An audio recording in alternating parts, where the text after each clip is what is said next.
Consolidation, MCQs, discussion, इस नाम से ये अपलोड होगा। नहीं, पिछला तो लेक्चर का पार्ट था ना प्रॉपर।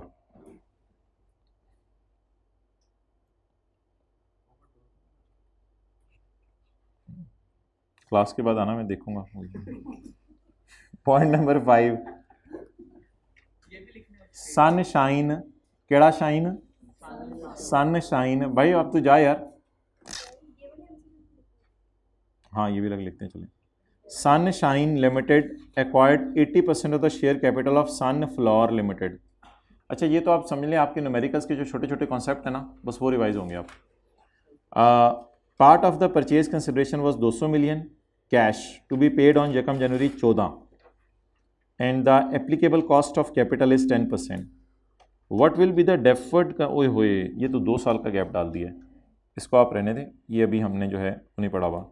MCQ 7, ऑन यकम March 19 Kazi limited acquired 70% of the share capital of Hijazi limited at a cost of 387। सवाल की रिक्वायरमेंट पहले पढ़ते हैं, फिर उसके मुताबिक चलता हूँ। गुडविल निकालनी है, चलो अच्छा है यार, ये तो बैठे बैठे वर्किंग वन की रिवीजन हो जाएगी। कितने का खरीदा है भाईजन? 387। At the date fair value of the net assets was 450 million and the transaction cost incurred in making the acquisition were 0.045 million. तो what is the fair value of assets on that date? बोलें जी। Fair value of net assets कुछ याद है? Class में बात की थी इस तरह की। Fair value of net assets is 450 million. Kazi limited has and transaction cost incurred in making the acquisition were 0.045 million. CRE में एक्सपेंस, CRE में एक्सपेंस रिकॉर्ड हो जाएगा ये। काजी लिमिटेड हैज डिसाइड, और अगर लिखा होता ना खुदा ना खास्ता इन्वेस्टमेंट की प्राइस में पड़ा है तो फिर यहां से निकालना भी पड़ता। Kazi limited has decided to account for the business combination using full goodwill method. Full goodwill में क्या करेंगे? फेयर वैल्यू मेथड, यानी by attributing some goodwill to NCI। It is estimated that fair value of the NCI on the acquisition date was 153। What is the total goodwill on acquisition date? Positive आ रही है, तो पता है उसने परेशान क्यों किया था? ट्रांजैक्शन कॉस्ट डाल के, कि इसको आप लोग कहीं वर्किंग वन में डालेंगे। हालांकि वर्किंग वन का फॉर्मेट आपको पता है, ये पेरेंट के लिए खर्चा होता है, ये इन्वेस्टमेंट्स की कॉस्ट में ऐड नहीं होती। तो बस ये CRE, हाँ हाँ हाँ हाँ हाँ हाँ, अच्छा तो मुझे लगता है कॉन्सेप्ट से हट के रट्टों की तरफ जा रहा है। Sound Limited obtained a 60% holding in the 10 million rupees 10 shares of Cloud Limited। Cloud कौन होगी? आगे ना पढ़े ना, क्लाउड कौन होगी? Subsidiary, good. और साउंड कौन होगा? पेरेंट। मुझे आप बता सकते हैं शेयर कैपिटल इन रुपीस कितना है इसका? Excellent, 100 million. And shares in quantity, यहां आके ना सारा फड्डा ये होता है, कभी वो डाल देता है ₹10 मिलियन, कभी वो लिख देता है 10 मिलियन। अब बच्चे परेशान रहते हैं हमेशा, भाईजान इट इज नाउ क्वांटिटी। अब अगर मैं शेयर कैपिटल आपसे एस का पूछूं वो तो बहुत ज्यादा होगा, 10 ज़रब 10, और अगर लिखा होता ₹10 मिलियन तो फिर 10 मिलियन डिवाइडेड बाय 10 करके मुझे पता चलता it has 1 million shares only. अब मुझे बता दें जी सब्सिडरी के टोटल नंबर ऑफ शेयर्स कितने हैं? 10 मिलियन। उसमें से मेरे ख्याल से 6 मिलियन मैंने बाय कर लिए। ऑरेंज ब्रीफ केस में कितने शेयर मुझे मिले?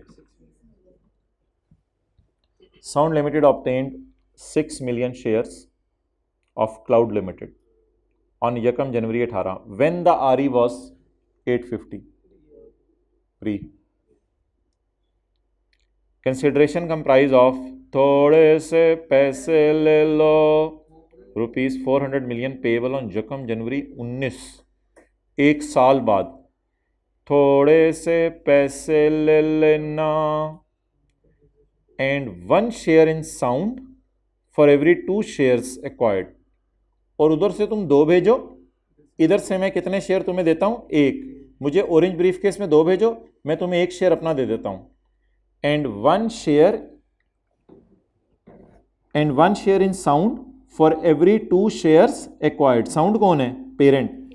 1 शेयर मैं तुम्हें अपना दूंगा, तुम मुझे 2 भेज देना। Sound has a cost of capital of 8% discount rate and a market value of its shares was 23।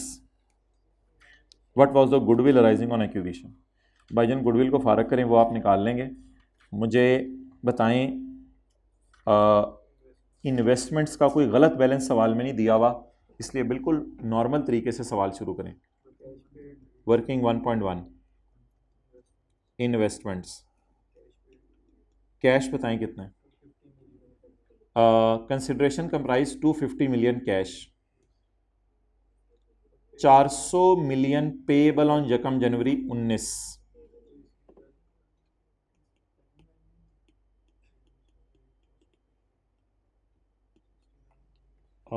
हमने खरीदा किस दिन है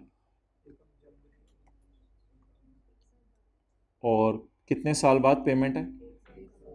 डिस्काउंट कर लें फिर, इंटू 1 पॉइंट,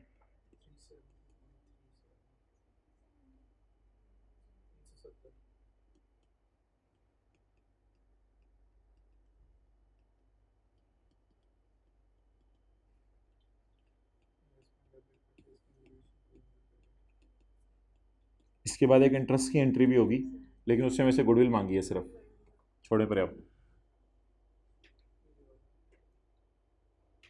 और क्या किया यार? And 1 share in P for each 2 shares, पता नहीं एक वर्किंग हम लिखते होते थे, P acquired 6 million shares, P gave its own shares, P gave its own shares, 6 divided by S multiplied by P।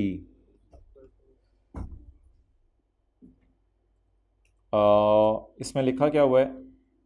Consideration comprise of and 1 share in parent for every 2 shares acquired. उधर से 2 भेजे, हम 1 देंगे, 3 million.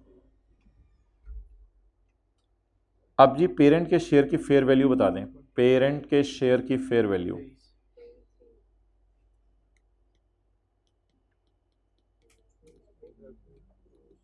$3 million. ना ना ना ना, share capital share premium की एंट्री मैं नहीं करूंगा, पागल हूँ? एंट्री तो वैसे ही कर रहा हूँ मैंने, तो सिर्फ गुडविल निकालनी है, मैंने कौन सा बैलेंस शीट का पूरा सवाल करना है? 3 मिलियन इंटू 23। अगर बैलेंस शीट का सवाल होता तो 3 मिलियन इंटू 10 इंटू 30। फिलहाल मुझे सिर्फ पहली फिगर बता दें।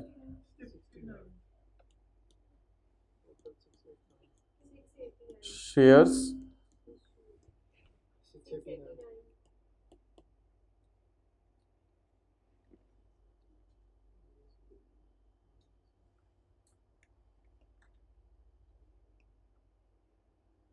एक मिनट,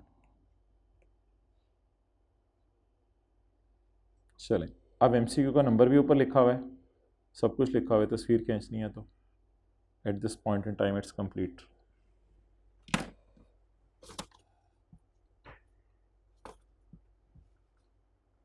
अच्छा जी, so that was very good question, revision होनी चाहिए थी इस चीज़ की। जाने जाओ, बाकी घर जाके कर लेना, तो कोई मसला नहीं। देखो हमने तो अपना दिल जान तन मन धन सब दे दिया हुआ है, अब इस ये हम तो इधर बैठे हुए लगे हुए हैं, आप लोग घर जाके देख लो, कर लो। हमने तो अब यही करवाना है इधर, और क्या करवाना है? Sound limited obtain 60% shares in on when the retained earning was ये, तो ये प्री आ रही आ जाएगी। शेयर कैपिटल उधर से अवेलेबल है 10 और 10 अरब 10 100 मिलियन, और एनसीआई की फेयर वैल्यू अवेलेबल है 400। तो शेयर कैपिटल 10 मिलियन शेयर हैं टोटल सब्सिडरी के, इधर पूरे शेयर कैपिटल आता है जो बैलेंस शीट से उठाते थे। सो प्री आरी,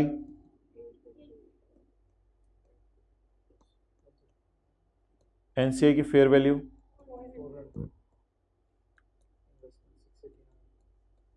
बस इस फिगर ने तंग किया था 689, balancing will be goodwill.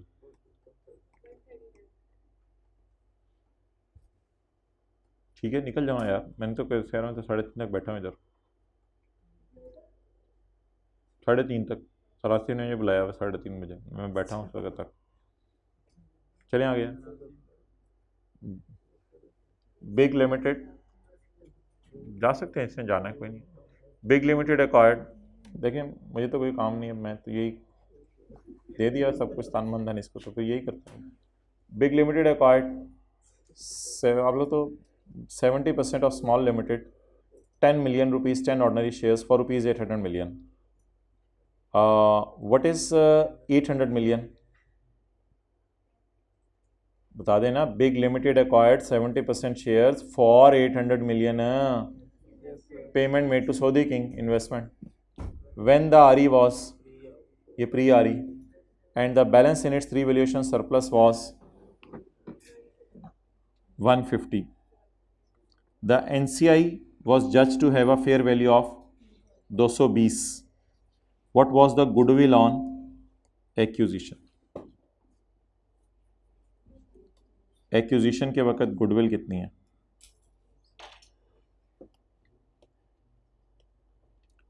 Big Limited acquired Small Limited 10 million 10 ordinary shares.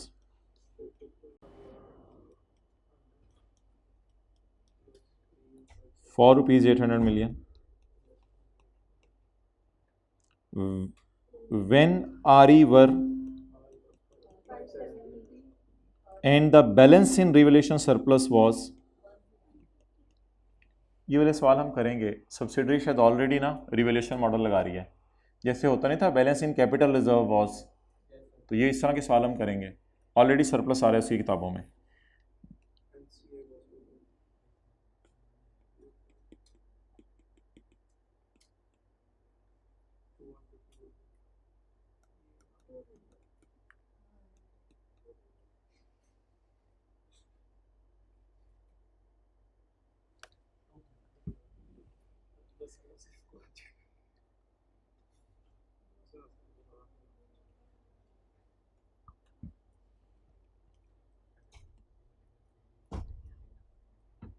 Sorry,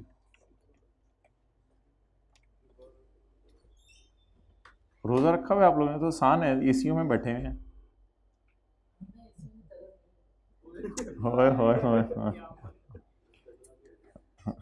हम तो उकाब हैं और उड़ते हैं।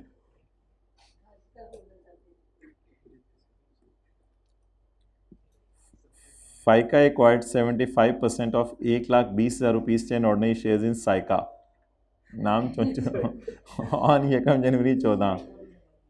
एट दैट डेट, क्या कह रहे हैं सवाल है?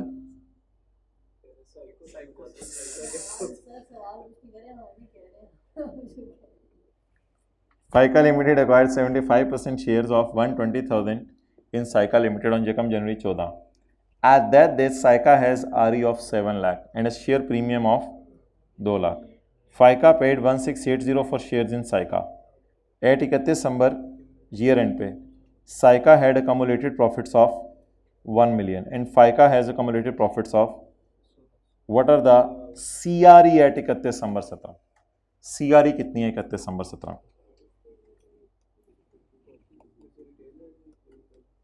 भाईजान CRE निकालने के लिए क्या करना पड़ेगा? वर्किंग का नंबर, वर्किंग के नंबर मुझे बता दें। 6 और जी कुछ वर्किंग के नंबर बताएं। हाँ सिर्फ 2 वर्किंग्स, 3 और 2। 3 इसलिए कि उसमें तो CRE खुद आनी है सरकार और SRE से फूक आनी है, तो इसलिए 2 और 3। वर्किंग 6 तो सेपरेट फाइनेंशियल स्टेटमेंट के मसले होते हैं ना, अगर वो हों तो वर्किंग 2 और 3 करते हैं। और मेरा तो मशवरा है वर्किंग 1 भी कीजिएगा, हो सकता है नेगेटिव गुडविल हो, वो भी CRE में आनी होगी। देखा, दिमाग चलना चाहिए बंदे का पेपर में। तो वर्किंग 1 भी खोल लेते हैं, फिर 2 भी खोल लेते हैं, 3 भी खोल लेते हैं। ये क्यों नहीं लिख रहा?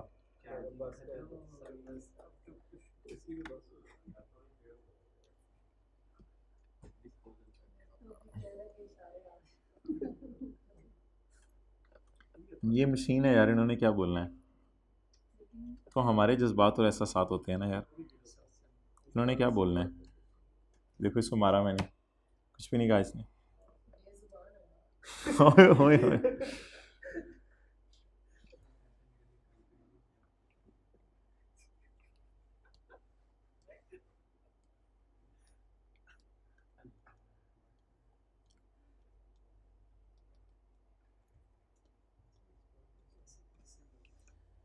आ, 1,20,000 ज़रब 10,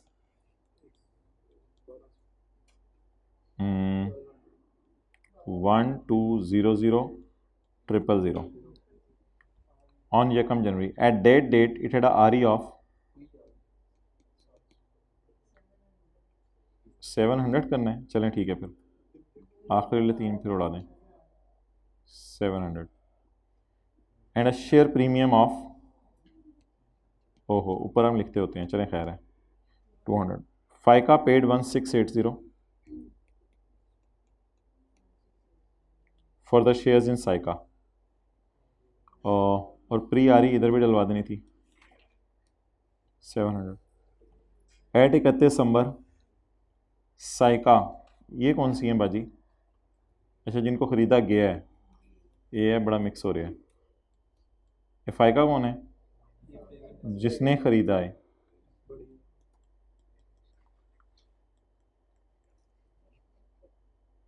एक ही नहीं, इतने तो 1600 आना है, फिर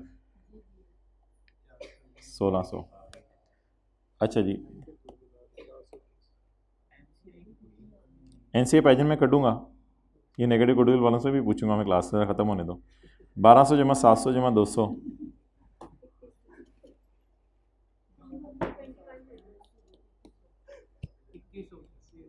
जी यार ज़बरदस्त, तू पढ़ना शुरू कर दिया तूने।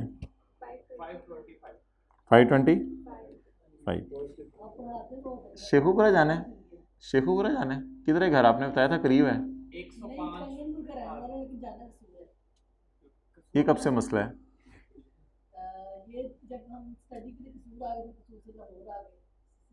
अभी कसूर में कौन रहता है? वालदैन। और कंगनपुर में? अच्छा, तो फिर कंगनपुर क्यों जाते हो आप? शादी हुई भी आपकी कंगनपुर में? हाँ, ईद पर जाते हो। अभी आपने अम्मी अबू के पास नहीं जाना कसूर? अभी उनके पास जाऊंगा ना, फिर अगर मैं दिल किया तो उनके साथ कंगन में चले, ना गया तो फिर शायद यहाँ आ जाऊंगा। अच्छा जी, सीए करें आप लोग, गुडविल बड़ी कॉम्प्लिकेटेड इधर आ गई है।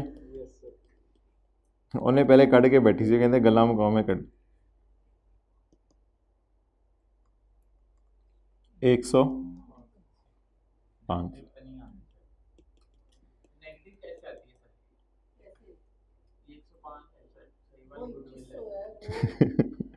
यार ये इसको बताओ, सही वाली गुडविल है या गलत वाली गुडविल है?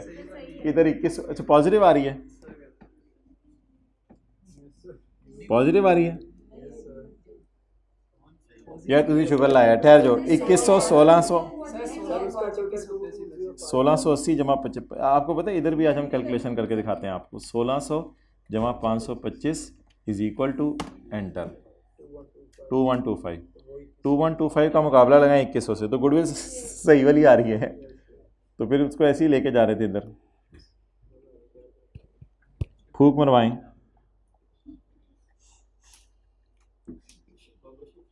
सीआरई में बताएं ना कितना जाना है? 300 ज़रब 200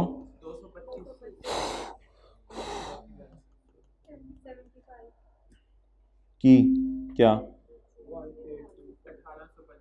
NCA का 4 डालना है भाई। अब देखें ना आप, NCA के तो 4 तो नहीं डालना हमने, NCA का क्या करना है भाई? यही तो MCQs में आपका इम्तिहान हो रहा है, कोई इधर निकल रहा है, कोई उधर निकल रहा है, सवाल कर रहा है सरकार इधर आओ। NCA का तो कुछ नहीं करना इधर हमने, हमें सिर्फ क्या चाहिए? CRE। फायका शायका ने तो सही आप लोगों की जानने लिया। कितने के 50 हैं? चलें ठीक है, जारी रखें। 50 हैं एमसीक्यू, कितने? 54 है। अच्छा चलें ठीक है, कोई नहीं, हमने तो बरकत के लिए कुछ करने हैं, बाकी पेपर में तो इनके अलावा ही कोई आने हैं।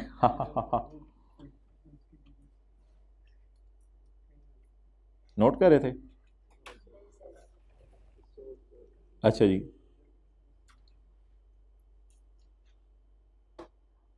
एक बड़ा मज़े का था एमसीक्यू, किसी ज़माने में हम किया करते थे।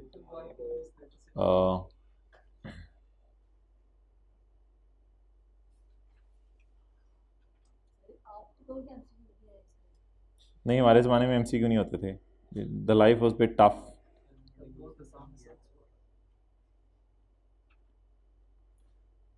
IFRS standards require extensive use of fair values. Oh, guy, okay. Let's move next. What you want to ask with us? When recording the acquisition of a subsidiary, okay, okay. Which two of the following comments regarding the use of fair value and acquisition of a subsidiary are correct? The use of fair value to record a subsidiary's acquired asset does not comply with historical cost principle. कहते हैं ये historical cost principal से comply नहीं करता fair values पे रखना। तो इससे क्या फ़र्क पड़ता है? Which two of the following comments regarding use of fair values are correct?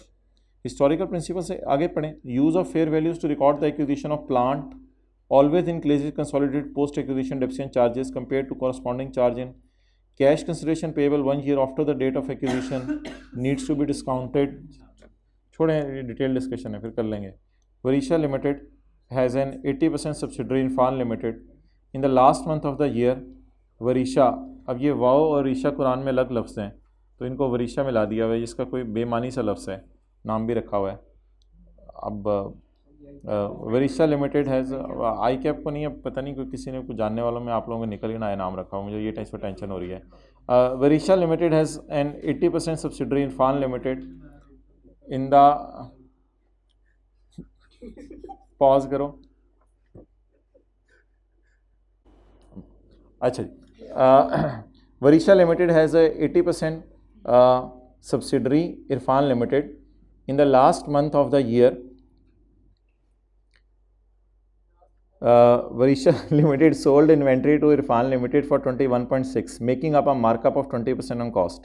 The goods are still held by Irfan at year end. If Varisha has an inventory balance of 162 and Irfan has a balance of 108, what would be the inventory figure in consolidated statement of financial position? अच्छा जी, heading देते हैं, heading देते हैं consolidated statement of financial position, और उसमें फिर heading देते हैं करंट एसेट्स, और उसमें फिर हेडिंग देते हैं inventory. If Varisha has inventory of 160 and Irfan has inventory of 108, what will be the inventory in consolidated balance sheet? ये तो उनकी वो होगी जो हम बैलेंस शीट हटाते थे। अब एडजस्टमेंट पड़े ऊपर वाली। In last month of the year Varisha limited sold inventory, sold कितनी होगी? 21.6. The goods are still held by Irfan. Unsold, वही क्या करें, 21.6 and a markup of 20% on cost. 21.6 divided by 120, 3.6। अब SRE CRE डेबिट करने के चक्रों में ना जाएं, हमने कौन सा वर्किंग 2-3 खोली हुई है, बस स्टॉक क्रेडिट करना है इससे, what ever it may be यार।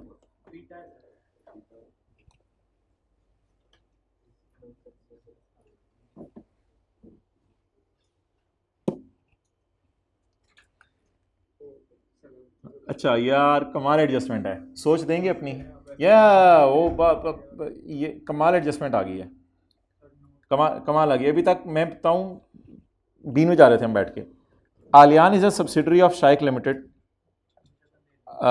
Eight the year end Aliyan has a receivable of 75। यार ये एडजस्टमेंट ऑफ टाइम देती है बच्चों को, इसलिए खुदा के लिए इसकी रिवीजन कर लें, फ़ायदा हो जाएगा। Aliyan is a subsidiary of Shaikh, Aliyan is a subsidiary of Shaikh, done. तो आलियान कौन है? सब्सिडरी, और शाइक कौन है? Parent. At the year end Aliyan has a receivable of 75। Current account आपस के बैलेंसेस होते हैं ना, करंट अकाउंट में बताया था। Aliyan has a receivable of 75 but Shaikh has a payable of 60। But Shaikh has a payable of 60। बीवी किचन में बैठ के क्या कह रही है? सरताज तेरे से 75 मिलियन लेने। सरताज क्या कह रहे कमरे में बैठ के? बीवी तुझे 60 मिलियन देने। Which of the following two reasons might explain the difference?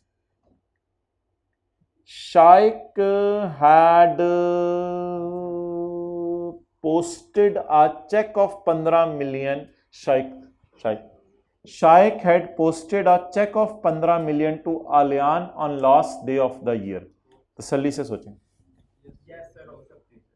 इसने एक चेक बना के दे दिया आखिरी दिन। मेरे ख्याल से इसने फिर पेएबल कम कर लिया होगा। इसने पेएबल कम कर लिया होगा, इसने चेक बना के दे दिया ना, इसने पेएबल कम कर लिया होगा और दूसरे को मिला नहीं होगा, उसका रिसीवेबल आसमानों पे चढ़ा हुआ है। 15 मिलियन का चेक है वो। Can it be the reason? बताएं। Yes, it can be the reason because Shaikh has posted a cheque. अगर इसने चेक पोस्ट कर लिया है तो इसने लाइबिलिटी क्या कर ली होगी? कम कर ली होगी, क्योंकि इसने देने हैं ना पैसे, ये लेने वाला है, इसने लाइबिलिटी कम कर ली होगी, उसका रिसीवेबल वहीं खड़ा होगा। Yes, it could be the reason. बिल्कुल बिल्कुल बिल्कुल। सेकंड कहते हैं एक और वजह हो सकती है, आलियान हैड डिस्पैच्ड इन्वेंट्री। इसने चीजें भेजी हैं, अचपेट इन्वेंट्री चीजें। सवाल पता है क्या है? विच of the following two reasons might explain the difference? इनमें से कौन सी, या तो कैश इन ट्रांजिट होगा या गुड्स इन ट्रांजिट होगा। अब वो वजह आपसे पूछ रहे कि इन दोनों में से शायद क्या वजह हो। अब पहली वजह तो हमें जेन्युइन लग रही है, दूसरी वजह पढ़ते हैं। कहते हैं ऐसा भी शायद हो सकता है, मुझे लग रहा है कि आलियान ने चीजें भेजी हैं, इसने एंट्री फिर की होगी डेटर डेबिट सेल क्रेडिट 15 में, 15 इसने इधर डाला होगा इसमें, on the last day of the year which are not received by ये बी। बिल्कुल, ये भी रीजन हो सकती है। अब जब पेपर में एमसीक्यू नहीं आएगा, प्रॉपर सवाल आएगा, तो हमें बताएगा इन दोनों में से कौन सी रीजन है, वरना हम जबरदस्ती तो एज्यूम नहीं कर सकते कोई रीजन। कहते हैं अब which of the two might explain the difference? Both may be the reason.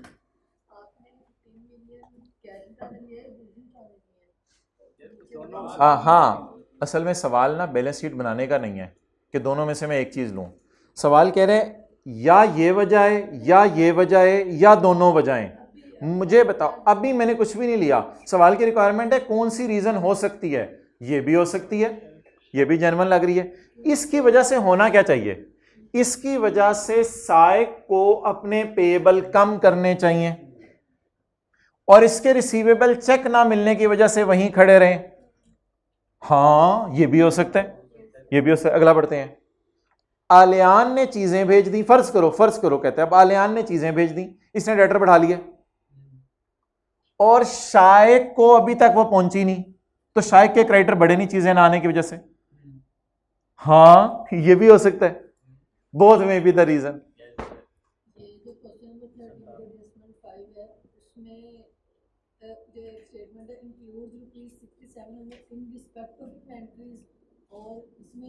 अच्छा, मैं आपके पास आता हूँ, सवाल ले लेता हूँ। I really appreciate and I will entertain your question but last 7 minutes are there, और मैं आपके फ्यूचर से खेलूंगा क्योंकि फिर सर आसिफ ने मुझे बुला लिया हुआ है, तो आपके फ्यूचर से खेल के मैं आपको अकेला छोड़ के चला जाऊँगा। And you will weep and cry like anything. खुदा के लिए हमें 2 MCQ और करा दें। अच्छा, क्यों इतना रोते हैं अपने फ्यूचर के लिए? आप ना दिया करो जवाब सवालों के। अच्छा, ABC limited buy goods from it 75% on subsidiary, तो सेल की डायरेक्शन बता दें। ABC buy good from subsidiary, तो सेल की डायरेक्शन बता दें। S to P। ABC buy goods from subsidiary S2P. Subsidiary earns a markup of 25%. जारी बात है, इसी ने आपस की सेल की है, इसी ने आपस का प्रॉफिट कमाना था. On such transactions, markup margin नहीं, मार्कअप ऑन कॉस्ट होता है. At year end, ABC had not yet taken the delivery of goods. Year end पर AB ने has yet not taken delivery of goods at a sale value of 10 million, which were dispatched by XYZ. जो कि किसने dispatch कर दी थी? Subsidiary ने dispatch कर दी थी. कितने मिलियन की चीजें? उसने अभी तक रिसीव नहीं की, उसने भेजी थी 29 को, इसके पास अभी तक पहुंची नहीं. What would be the balance of inventory in consolidated balance sheet of as at 30 June 2011? Consolidated balance sheet में इन्वेंट्री का क्या बैलेंस होगा? भाईजान कौन सा सिनेरियो है? नहीं, गुड्स इन ट्रांजिट का, कैश इन ट्रांजिट का? गुड्स इन ट्रांजिट का. मेरे ख्याल से मुझे ये लग रहा है कि ABC ने अभी तक डिलीवरी नहीं ली, तो उसके क्रेडिटर कम आ रहे होंगे और इसने 29 को डिस्पैच कर दिया, इसके डेटर ज्यादा आ रहे होंगे. अगर आप बहुत डीप जाके सोचना चाहते हैं तो मैं आपको फिर पूरी एंट्रीज कराऊंगा. अगर आप ऊपर ऊपर से चलना चाहते हैं तो मैं ऊपर ऊपर से चलवाऊंगा. दोनों तरीके से चल के देखते हैं आपको कैसे समझ आती है. इस एडजस्टमेंट को डीप डाउन जरा जाके सोचें. आसान सी बात है भाई, आसान सी बात है. ABC had not taken delivery, उसने सामान उठाया नहीं, इसने भेज दिया. भेजने वाले के रिसीवेबल आसमानों पे पहुंचे होंगे 10 रुपए से. भेजने वालों के रिसीवेबल आसमानों पे पहुंचे होंगे. आपस के रिसीवेबल कैंसिल करें. वो कह रहे I have not taken the delivery, इसने अभी तक लाइबिलिटी बढ़ाई नहीं होगी. सोच के बोले, ऐसे बिला वजह मैं मुंह से नहीं निकलवाना आपके. उसने अभी तक चीजें उठाई नहीं, उसने लाइबिलिटी नहीं बढ़ाई होगी. उसकी लाइबिलिटी जीरो पे पड़ी होंगी इस डील में. इस डील की लाइबिलिटी सिर्फ जीरो में पड़ी होंगी. बैलेंसिंग अगर इस तरह आपने नहीं समझना तो खाली गुड्स इन ट्रांजिट सोच लें 10 की हैं. सोचें कैसे. एट ईयर एंड ABC ने अभी तक सामान नहीं लिया जो सब्सिडरी उसे भेज चुकी है, वो रास्ते में है. फिर ये तो मैंने आपको ज्यादा डीप डाउन जाके सोचवाया कि एक के डेटर्स में पड़ा होगा क्योंकि उसने भेज दिया है.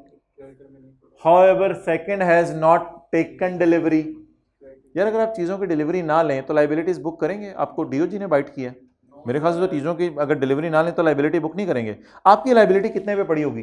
जीरो पे. तो लाइबिलिटी डेबिट करें जो सेपरेट फाइनेंशियल स्टेटमेंट नजर आ रही है, एसेट क्रेडिट करें. बैलेंसिंग विल बी, एक और एंट्री होती थी इसके बाद अनसोल्ड स्टॉक वाली. किसने बेचा? SRE debit, stock credit. अच्छा जी, फिगर निकाल ली आपने? 10 डिवाइडेड बाय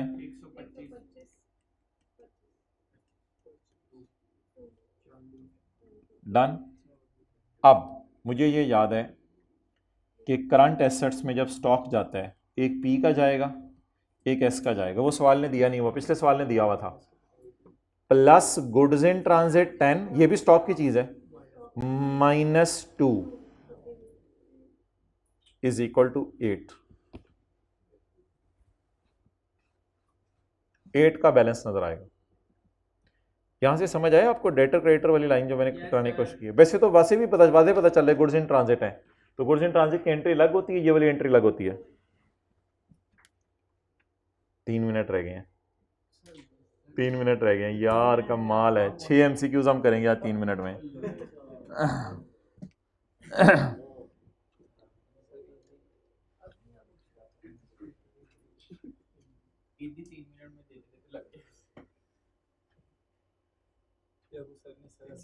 छोड़ें बस.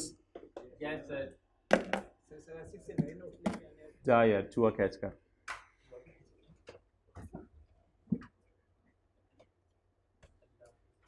उन लोगों की अज़मत को सलाम जो हजरात ये लेक्चर ईद के बाद ले रहे हैं, जो ईद से पहले ये लेक्चर ले रहे हैं आज वाला, वो थोड़ी सी बातें मेरी सुन लें।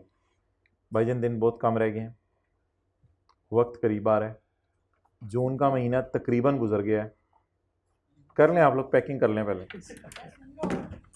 नहीं यार, नहीं मैं सुन रहा हूँ सच में। अच्छा ईद का महीना गुजर गया है। अच्छा जज़ाकल्लाह, इधर रखो। छोटी ईद पे भी आपने सोचा था पढ़ेंगे, लेकिन अब वो टाइम नहीं है कि अब आप सोचें कि मैं पढ़ूंगा। देखिए यार, ये थोड़े से दिन हैं, इसमें पढ़ लें इंशाल्लाह, तो एक बंदे को ज़रा थोड़े से सेंस ऑफ सिक्योरिटी होती है कि चलो यार ये 6 महीने तो मेरे इफेक्टिवली यूज़ हो गए, तो आगे फिर इंशाल्लाह और 6 महीने हैं, या कुछ के तो आखिरी अटैम्प्ट है, तो वो फिर उसके बाद आर्टिकल शुरू हो जाने हैं, फिर इंशाल्लाह 3.5 साल है। तो ये थोड़ा सा पढ़ने को आपको कहा जा रहा है। आपको कौन सा पढ़ने को कहा जा रहा है कि उम्रों के घोड़े दौड़ा दें, 20 साल 25 साल पढ़ पढ़ के आप लौट मचा दें और आप जो है वो आइंस्टाइन और न्यूटन को क्रॉस कर लें। तो थोड़े से दिन हैं, पढ़ लें। बाकी दिन में 24 घंटे होते हैं, 8 घंटे उसमें से माइनस कर दें, 6 घंटे जो है वो आप सोने में गुजार देते हैं, 1.5 घंटा नमाज़ों में हो गया, आधा घंटा खाने पीने में हो गया, 5 मिनट नहाने के भी लगा लें चलो 2 घंटा तो वो हमारे नहीं ज़माने में कहा था तारी लगा ली, तो तारी लगा लेना बस। तो किसी को बातें बुरी लग रही हो तो खैर है, फिर भी बैठा रहे। तो उसके बाद फिर आप फ्रेश हैं पूरा दिन, फिर 3 दफ़ा तारी लगाएं दिन में 5-5 मिनट की, कोई मसला नहीं, ज़रा फ्रेश हो जाता है बंदा, एक दोपहर को एक रात को, और बस पढ़ाई करें। और कुछ है नहीं ना भाई, क्या है हमारी ज़िंदगी में और ऐसी कि जिसके लिए हम तन मन धन जो है वो, अब वालिदैन आपके खुश हो जाएं अगर आपसे, तो अब्बू का चेहरा अम्मी का चेहरा जहन में लाएं और अपना मैसेज दिखा के जिसमें नंबर ना हो उनकी खुशी सोचें। मेरे ख्याल से तो इसके लिए आप दिन रात देने को तैयार हैं। मेरे से आप तो दिन के 16 घंटे मांग रहा हूँ। सोच लें भाई, क्या 16, क्या कंफर्टेबली 16 बंदा पढ़ सकते हैं।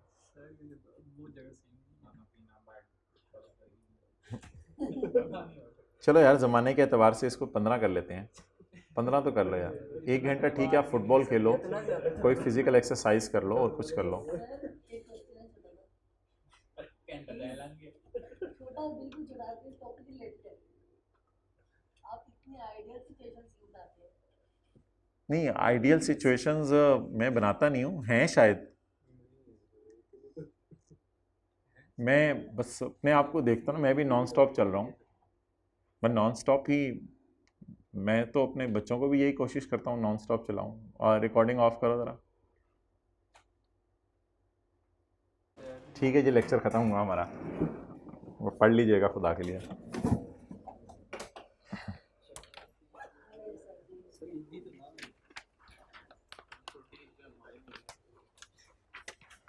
क्या आएंगे?